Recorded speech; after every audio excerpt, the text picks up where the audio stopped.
हम हार्ट की anatomy discuss कर रहे थे, इसमें कुछ चीज़ें रह गई थी। तो उसमें ये है कि at the junction between right atrium and right auricle क्या होता है।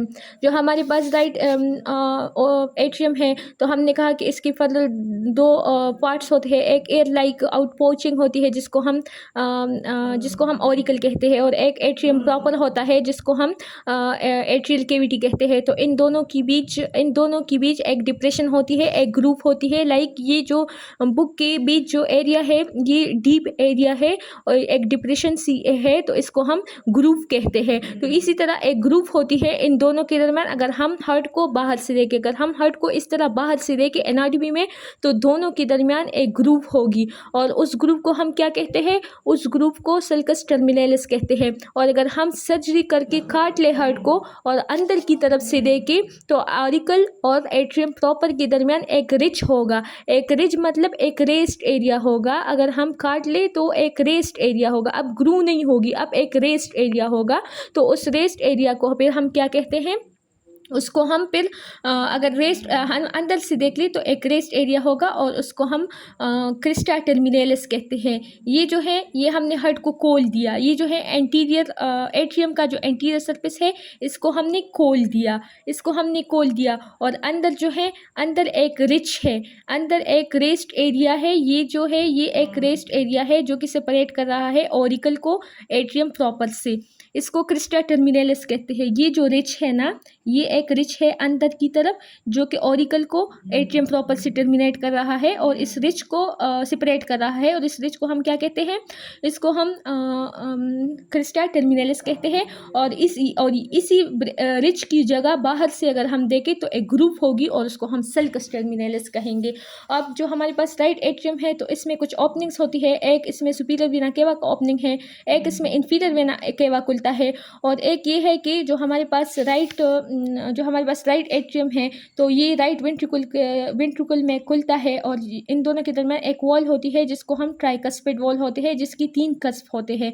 राइट एट्रियम और इस राइट वेंट्रिकल के दरमियान एक वॉल होता है जिसकी 3 कस्प होते हैं, और इसको हम ट्राइकस्पिड वॉल को कहते हैं। जबकि लेफ्ट एट्रियम और लेफ्ट वेंट्रिकल के दरमियान एक वॉल होता है जिसको हम बाइकस्पिड वॉल कहते हैं। और इस राइट एट्रियम में एक तो है सुपीरियर वेना केवा खुलता है, एक जो है इंफीरियर वेना केवा खुलता है। इसके अलावा इस ट्राइकस्पिड वॉल और इंफीरियर वेना केवा के बीच एक और वॉल खुलता है।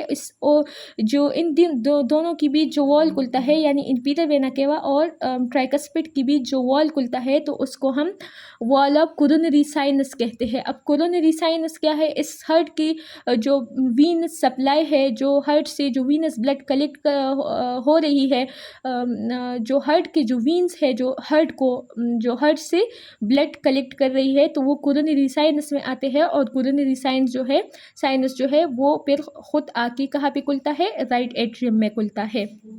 तो ये जो ओपनिंग है, ये जो हमने अभी कहा रिच है, ग्रूव है, ग्रूव को हम सल्कस टर्मिनलिस कहते हैं, रिच को हम क्रिस्टा टर्मिनलिस कहते हैं। फिर ओपनिंग जो है उसमें सुपीरियर वेना केवा है। सुपीरियर वेना केवा में बेसिकली वॉल नहीं होते, जबकि इंफीरियर वेना केवा में वॉल होता है, और ये सुपीरियर वेना केवा से थोड़ा लार्जर भी होता है। इसके अलावा वॉल ऑफ कोरोनरी साइनस भी हमने डिस्कस कर लिया। इसके अलावा और क्या है, ट्राइकस्पिड वॉल भी हमने डिस्कस कर लिया। इसके अलावा ये बात है कि जो हमारे पास दो एट्रियम, उसके दरमियान एक सिप्टम होती है जिसको हम इंटर एट्रियल सिप्टम कहते हैं। Between 2 atrium there is a septum, there is a separation, there is a bridge called inter atrium septum. और इस इंटर एट्रियल सिप्टम के लोअर पार्ट पे एक डिप्रेशन होती है। उस डिप्रेशन को हम फोसा ओवेलिस कहते हैं। ये फोसा ओवेलिस जो है ये बेसिकली डिनोट कर रही है कि ये जो हमारे पास एम्ब्रियोनिक लाइफ में हार्ट बनता है, तो यहाँ पे एक फोरामेन ओवेल होता है। जो फोरामेन ओवेल होता है, तो उसके ज़रिए ब्लड जो है राइट एट्रियम से लेफ्ट एट्रियम में जाता है। तो जब ये फोरामेन ओवेल बंद हो जाता है, तो इसकी एक डिप्रेशन रह जाती है इस सेप्टम पे। उस डिप्रेशन को हम क्या कहते हैं, उसको हम फोसा ओवेलिस कहते हैं। और इस डिप्रेशन के अपर पार्ट को हम क्या कहते हैं, उसको हम एनुलस ओवेलिस कहते हैं। जो इस डिप्रेशन जो फोसा ओवेलिस का जो अपर पार्ट है, इसको हम एनुलस ओवेलिस कहते हैं। और जो एनुलस ओवेलिस है, तो ये यहाँ पे हमारे पास एम्ब्रियोनिक लाइफ में हमारे पास यहाँ पे सेप्टम सेकंडम होती है।